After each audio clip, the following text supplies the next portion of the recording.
மாவட்ட செயலாளர் மதியழகன் மீது வழக்கு பதிவு செய்யப்பட்ட நிலையில் எஸ்பி அலுவலகத்தில் தீவிர விசாரணை தற்போது நடைபெற்று வருகிறது. கூடுதல் தகவல்களை தருகிறார் செய்தியாளர் கோவிந்தராஜ். கோவிந்தராஜ், இப்ப மாவட்ட செயலாளர் மதியழகன் மீது 4 பிரிவுகளின் கீழ் வழக்கு பதிவு செய்யப்பட்ட நிலையில தற்போது எஸ்பி அலுவலகத்தில் தீவிர விசாரணை நடைபெற்று வருவதா தகவல் வெளியாகி இருக்கிறது. என்னென்ன பிரிவுகளின் கீழ் வழக்கு பதிவு செய்யப்பட்டிருக்கிறது? இந்த விசாரணை எவ்வளவு நேரமா நடைபெற்று வருகிறது? தமிழக வெற்றி கழகம் கட்சியின் தலைவர் நடிகர் விஜய் அவர்களின் பரப்புரை இன்று வேலுசாமிபுரத்தில் நடைபெற்றது. இந்த மக்கள் சந்திப்பு நிகழ்ச்சின்னு பார்த்தோம்னா லட்சக்கணக்கான அந்த கட்சியின் தொண்டர்களாக இருக்கட்டும் அல்லது ரசிகர்களாக இருக்கட்டும் ஏராளமான குவிந்திருந்தனர். இந்த நிலையில பார்த்தோம்னா அந்த பரப்புரையின் போது கூட்ட நெரிசலில் சிக்கி 39 நபர்கள் தற்போது உயிரிழந்ததாக ஒரு தகவலாகி வெளியாகி உள்ளது. இதுல பார்த்தோம்னா பலர் கவலைக்கிடமாக இருந்து வருகின்றனர். இந்த நிலையில இந்த துயர சம்பவத்திற்கு தற்போது பார்த்தோம்னா பல்வேறு கட்சியை சேர்ந்தவர்களும் சமூக ஆர்வலர்கள் உள்ளிட்டவர்கள் ஏராளமான இரங்கல் தெரிவித்து வரும் நிலையில தற்போது இது குறித்து தற்போது விசாரணை நடைபெற்று வருகிறது. இந்த விசாரணையின் போது தற்போது கரூர் காவல்துறை மாவட்ட அதிகாரி அலுவலர்கள் முன்பு தற்போது விசாரணை நடைபெற்று வரும் நிலையில இந்த கரூர் தமிழக வெற்றி கழக மாவட்ட செயலாளர் மதியழகன் மீது தீவிர விசாரணை நடைபெற்று வருகிறது. இவர் மீது தற்போது 4 பிரிவின் கீழ் வழக்கு பதிவு செய்யப்பட்டு கரூர் மாவட்ட காவல்துறை கண்காணிப்பாளர் அலுவலகத்தை அழைத்து சென்று தற்போது விசாரணை ஈடுபட்டு வருகின்றனர். இந்த நிலையில தொடர்ந்து பல்வேறு பகுதிகளில் இருந்த அதாவது இங்க மருத்துவமனையில் சிகிச்சை பெற்று வரும் நிலையில அவரது உறவினர்களும் வந்து கொண்டுள்ளனர். அதே போல இங்க இதுவரை தற்போது 39 நபர்கள் உயிரிழந்ததாக ஒரு தகவல் வெளியாகி உள்ள அந்த உடல் யார் என்று கண்டுபிடிக்கும் பணியில் தற்போது தீவிரமாக இருந்து வருகின்றனர். தொடர்ந்து அரசு அதிகாரிகளும் சரி மருத்துவ குழுவினரும் தொடர்ந்து தற்போது விசாரணை ஈடுபட்டு மருத்துவ குழு உயிர் காக்கும் கருவிகளை வைத்து தற்போது தீவிர பரிசோதனையில் ஈடுபட்டு வருகின்றனர். அதே போல போனோம் தனியார் மருத்துவமனையிலும் தற்போது அந்த மூச்சு திணறல் ஏற்பட்டு அதாவது கூட்ட நெரிசலில் மூச்சு திணறல் ஏற்பட்டு உள்ள நிலையில அவர்களுக்கு ஆக்சிஜன் உள்ளிட்ட உயிர் காக்கும் கருவிகள் வைத்து தற்போது தீவிர சிகிச்சை நடைபெற்று வருகிறது. இந்த நிலையில பார்த்தோம்னா இந்த சற்று நேரத்தில் தமிழக முதல்வர்கள் இங்க வர இருப்பதாக கூறப்படுகிறது. தொடர்ந்து பார்த்தோம்னா கரூர் அரசு மருத்துவமனை மருத்துவக் கல்லூரியில் ஒரு பதட்டமான சூழ்நிலை நிலவி வருகிறது. அதாவது பார்த்தோம்னா உறவினர்கள் ஏராளமாக வந்து கொண்டிருக்கிறார். அதே போல பார்த்தோம்னா இறந்தவர்களின் நண்பர்களாக இருக்கட்டும் அதே போல தாவேகா கட்சியின் தொண்டர்கள் உள்ளிட்ட பல்வேறுகள் தற்போது இங்கு குவிந்துள்ளனர். சுமார் 1000க்கும் மேற்பட்ட நபர்கள் மருத்துவமனை முன்பு குவிந்துள்ளனர். போலீசார் தற்போது பாதுகாப்பு பணியில் தொடர்ந்து ஈடுபட்டு வருகின்றனர். இந்த நிலையில பார்த்தோம்னா தாவேகா கட்சியின் மாவட்ட தலைவர் மீது வழக்கு பதிவு செய்யப்பட்டு 4 பிரிவுகளுக்கு கீழ் வழக்கு பதிவு செய்யப்பட்டு கரூர் மாவட்ட காவல்துறை கண்காணிப்பாளர் அலுவலகத்தில் தற்போது விசாரணையில் ஈடுபட்டு வருகின்றனர். தொடர்ந்து பார்த்தோம்னா இந்த தாவேகா கட்சியில் இன்னும் மேலும் பல நபர்கள் மீது வழக்கு பதிவு செய்யப்படலாம் என கூறப்படுகிறது.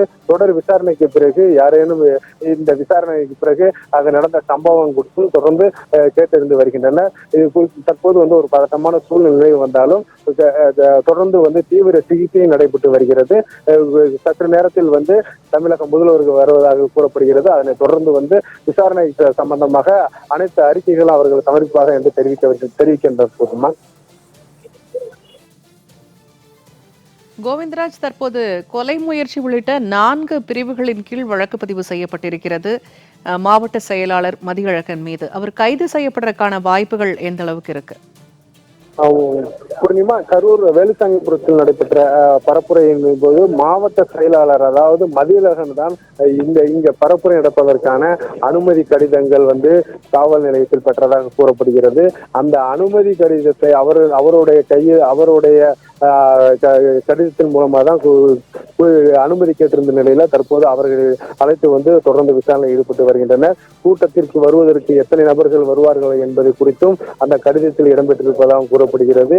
எத்தனை மணிக்கு அனுமதி கொடுத்ததாகவும் அந்த அனுமதி நேரத்தை மீறி பரப்புரையில் ஈடுபட்டதற்கு காரணம் என்ன என்பதை குறித்தும் தொடர்ந்து விசாரணையில் ஈடுபட்டு வருகின்றனர். இதற்கு யார் அனுமதி கொடுத்தார்கள், அதாவது இந்த பரப்புரைக்கு நாங்கள் கொடுத்த நேரத்தை கழித்து நீங்க மற்ற நேரங்களில் எப்படி பரப்புரை செய்தீர்கள் என்றும் அதே சமயத்துல பார்த்தோம்னா பரப்புரைக்கு இவ்வளவு தொண்டர்கள் தான் வருவார்கள் என்று கூறியிருந்தீர்கள், ஆனால் அதையும் மீறி இவ்வளவு நபர்கள் அதிகமாக வந்துள்ளார்கள் என்பதை குறித்து தொடர்ந்து விசாரணையில் ஈடுபட்டு வருகின்றனர். மேலும் பார்த்தோம்னா இந்த சம்பவத்திற்கும் இந்த கரூர் மாவட்ட செயலாளர் மதியழகன் தான் முழு பொறுப்பு ஏற்க வேண்டும் என்று முதற்கட்ட விசாரணை தெரிய வந்து அவரை கைது செய்து தற்போது விசாரணை மேற்கொண்டு வருகின்றனர். பின்னர் இவர் மீது 4 பிரிவுகளின் கீழ் வழக்கு பதிவு செய்யப்பட்டதாக மட்டும்தான் கூறப்படுகிறது. என்னென்ன பிரிவு என்று தற்போது வெளியிடவில்லை. இதன் பின்னரே அவர்களிடம் முழு விசாரணை நடத்தப்பட்ட பிறகு அவர் எந்தெந்த பிரிவுகளின் கீழ் வழக்கு பதிவு செய்யப்பட்டுள்ளார் என்று தெரிய வருகிறது. இப்ப 10,000 பேர் தான் வருவாங்க அப்படின்னு சொன்னதாகவும் 25,000த்திற்கும் மேற்பட்டோர் வந்ததாகவும் பொறுப்பு டிஜிபி வெங்கட்ராமன் செய்தியாளர் சந்திப்புல சொன்னாரு. மாவட்ட நிர்வாகம் தரப்புல வெறும் 10,000 பேர் மட்டுமே பங்கேற்பார்கள்னு சொல்லப்பட்டதா சொன்னாரு. எந்த அளவுக்கு உண்மை? பூர்ணிமா, அந்த அனுமதி கடிதம் அதாவது வழங்கும் போது வந்து பல்வேறு நிபந்தனைகளை அவர்கள் எழுதி கொடுப்பார்கள். அதாவது இங்க நடக்கும் மக்கள் சந்திப்பு நிகழ்ச்சியில் கட்சி தொண்டர்களாகட்டும் ரசிகர்களாக இருக்கட்டும் இவ்வளவு நபர்கள் தான் வருவார்கள் என்று கடிதத்தின் மூலம் தெரிவிப்பார்கள். அதன் பின்னர் தான் அனுமதி கொடுப்பார்கள். அந்த அனுமதி கொடுக்கும் போது 10க்கும் மேற்பட்ட நிபந்தனைகள் விதித்ததாக சொல்லப்படுகிறது.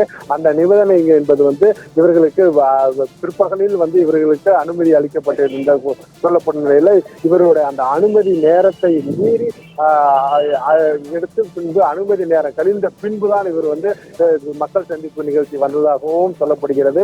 அந்த காலத்தை கடந்து வந்து ஏன் இந்த ஒரு பரப்புரை நடைபெற்றதாக மக்கள் சந்திப்பு நடைபெற்றது என்பது குறித்தும் கேள்வி எழுப்பப்பட்டுள்ளது. இதை தொடர்ந்து வந்து அவர்கள் கொடுத்த அனுமதி கடிதத்தில் அதாவது 10,000 நபர்கள் மட்டும்தான் அனுமதி வருவார்கள் என்று சொல்லப்படுகிறது என்பது கூறப்படுகிறது. ஆனால் இவர்கள் எவ்வளவு நபர்கள் வருவார்கள் என்பது மதியழகன் மற்றும் காவல்துறைக்கு மட்டுமே தெரிஞ்ச விஷயம் ஒன்றாகும். இவர்கள் கொடுத்த கடிதம் 10,000 நபர்களா இல்லை இவர்கள் அனுமதி கொடுத்தது எவ்வளவு என்பது முழுமையாக காவல்துறையினருக்கும் மாவட்ட செயலர் மதியழகனுக்கும் மட்டுமே தெரிய வரும். ஆனால் மக்கள் வந்து கிட்டத்தட்ட தற்போது 10,000 சொல்லும் தன்மையில வந்து 25,000 தாண்டி அதிகமாக கட்சி நிர்வாகிகளாக இருக்கட்டும் தொண்டர்களாகவும் குவிந்திருந்தனர். இந்த கூட்ட நெரிசல் ஏற்பட்ட காரணத்தால தான் அதாவது காலை 10 மணி முதல் கட்சி தொண்டர்கள் ஏராளமான வருகை புரிந்தனர். தொடர்ந்து பார்த்தோம்னா கட்சி தொண்டர்களாக இருக்கட்டும் ரசிகர்களாக இருக்கட்டும் சிறுவர்கள் முதல் பெரியவர்கள் வரை ஏராளமான குவிந்தனர். அதாவது அப்பகுதியில் வந்து இவர்களுக்கு தேவையான குடிநீர் வசதி கூட இல்லாத நிலையில இருந்திருக்குது. இந்த நிலையில தான் வந்து தற்போது பார்த்தோம்னா அந்த பகுதியில வந்து கூட்ட நெரிசல் ஏற்பட்டு அவர்கள் வந்து ஒரு மயக்க நிலைக்கு சென்றுள்ளனர். அதற்கு முழு காரணம் வந்து முறையாக குடிநீர் கிடைக்கவில்லை என்று சொல்லப்படுகிறது.